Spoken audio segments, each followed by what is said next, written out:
was a challenge to try and capture something as iconic as Alcatraz. You know about this. This is arguably the most famous prison in the world, and now you're in it. Just the space, you know, the physicality of it, because it's quite claustrophobic.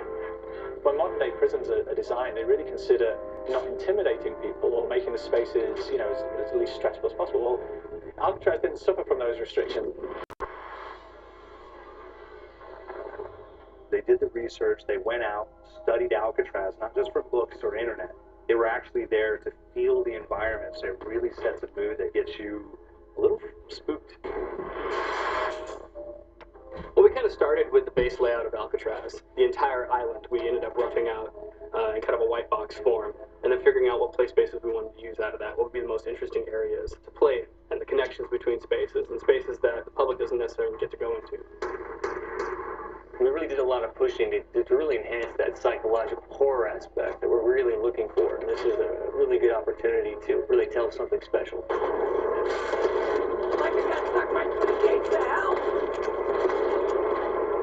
This time around, I feel like it's been identified that there are these side missions that you're going to go out and try to accomplish. Al and the rest of the groups put together this escape plan, but the point is to get the parts and assemble this plane so they can get off the island.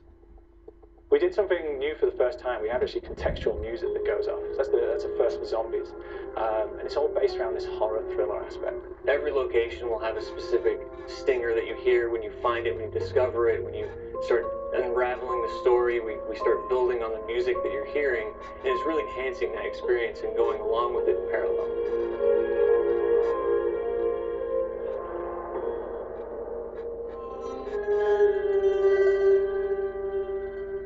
Because we wanted to embrace this kind of horror thriller element, we wanted character actors, guys who could really embody someone and then convey emotion. So that's why we went for guys like Ray Liotta, getting in that kind of guy. You know, we wanted the frantic nature. So he plays a character called Billy Handsome, who's this kind of psychopath who would be employed by the mob to kill people in interesting ways.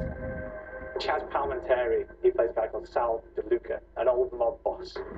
Michael Madsen playing Finn O'Leary. He's kind of worked himself from the floor, you know, from the streets, got his hands dirty and the blood in the guts a couple of times. And then we had Joe Pantoliano, and he plays Arthur Arlington, who's nicknamed the Weasel. Those guys, they bring a quality and a subtlety and timing that you can't really identify or try to recreate. Bring it on, dirtbags!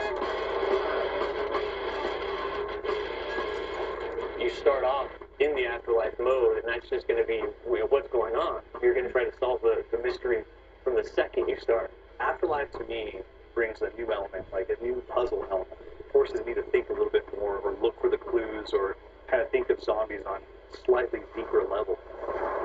You see clues throughout the map that tell you, ooh, perhaps if I'm in the afterlife, I can interact with this object, or there's some puzzle going on here that I need to be in the afterlife. Back east, I whacked a dirty dentist with one of these. Took forever. Alcatraz has a Civil War kind of fort background before it turned into a penitentiary.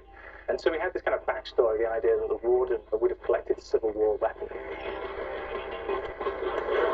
And one of them is a blundergat. It's a fictional weapon, but the idea of the combination between a blunderbuss and a Gatling gun.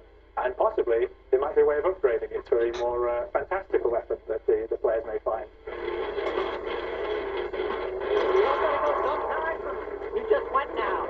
There's one main zombie, one big zombie that's going to come through and wreak havoc on your life. He'll lock down the perk machine, he'll close down the box, so you have to pay to get that open again. So you don't want him to interfere with your process. Now's a good time to pick a fight. It's a fun challenge. It keeps things moving forward. In terms of perks, we have a new perk called Electric Cherry. When you reload, it gives a shock around, which scales over time. Who's asking for his big ball? There's so much to experience in this map. Every time I play it, there's a new tactic to take, a new experience, a new objective to go for. But there's also this layer of things that we aren't exactly exposing to the players right off the bat, and will need to be discovered.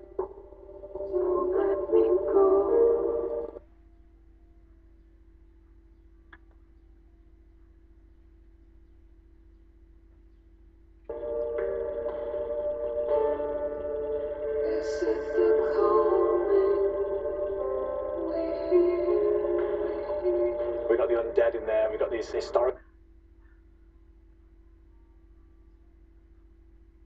elements and these fantastic actors all seem to be with peace with each other in this kind of same world. So it's magical, and our team is incredibly excited by it.